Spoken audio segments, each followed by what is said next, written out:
কই যাবেন? ওঠেন, মাল দেবো।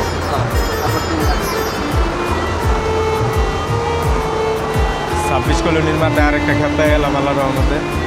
আল্লাহু আকবার, আল্লাহু আকবার। আজান দিয়ে দিছি।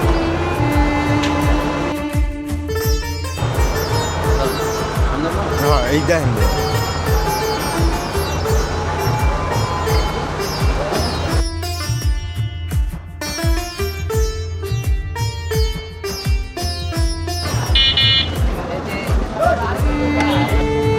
আমার ফলোয়ার আমার অনেক ভালোবাসে।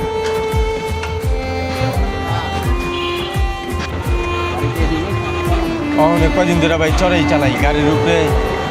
সরকারি নিষেধাজ্ঞা আছে। হ্যাঁ, সরকারি নিষেধাজ্ঞার লেগা এই চালাই চরের ভিতরেই।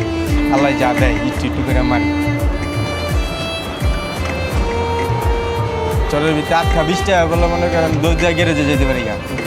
আর টাউনে তো কোনো জায়গায় খারানোর জায়গা নেই। আর এখন যে গাড়ি ভাড়া বাড়ছে, আপনি হচ্ছেন না, আপনার যে নামামু, কারণ আপনার নামতে সময়টা লাগবে না। আপনি ভাড়াটা দিবেন 10টা সেকেন্ড সময় লাগবে না, সেই সময়টা পাবলিকে দিব না।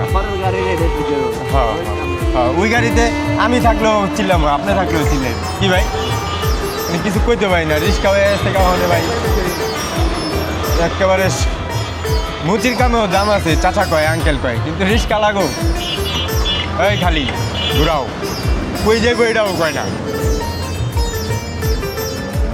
এই যে আপনি আমার কইছেন 26 করে নিতে যাবেন, জানছি দেখে সে নেম নাইলাম, না জানলে নেম নাইতে পারতাম।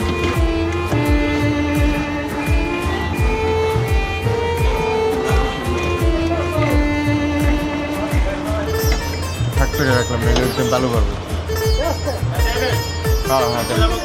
হ্যাঁ,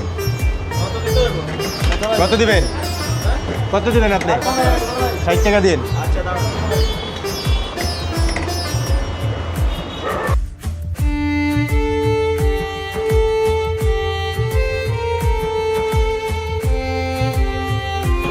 আল্লাহর রহমতে 60 টাকার আরেকটা খাপ লিয়ে নিলাম।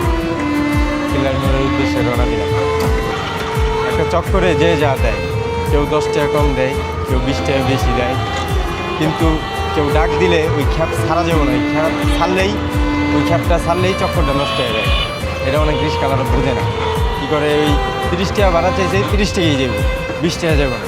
আবার অনেক রিস্কালাররা আছে যে ওঠেন যা দিবেন দেন, কারণ আমি ওদিক থেকে 30 টাকা মাইরাইছি, এদিক থেকে যদি আমি 20 টাকা পাই, 10 টাকা কমও পাই, তারপরে আমার 50 টাকা যোগ হইতেছে। এটা অনেকে বোঝে না, বিদায় রিক্সা নিয়ে ঘুরে। আর ওই 10 টাকার লেগা 20 টাকার খ্যাপটা ছাইড়া দিলে শেষ মাসে কী হয়, খ্যাপই পাওয়া যায় না, খালি রিক্সা নিয়ে ঘুরে। এটা অনেক রিক্সাওয়ালারা বোঝে না। যাক আলহামদুলিল্লাহ, আল্লাহর মধ্যে দেখলেনি তো আমার চক্কর কেমন লাগে। ভিডিও অনেক বড় জায়গা, বেশি বড় ভিডিও তো ছাড়া যায় না।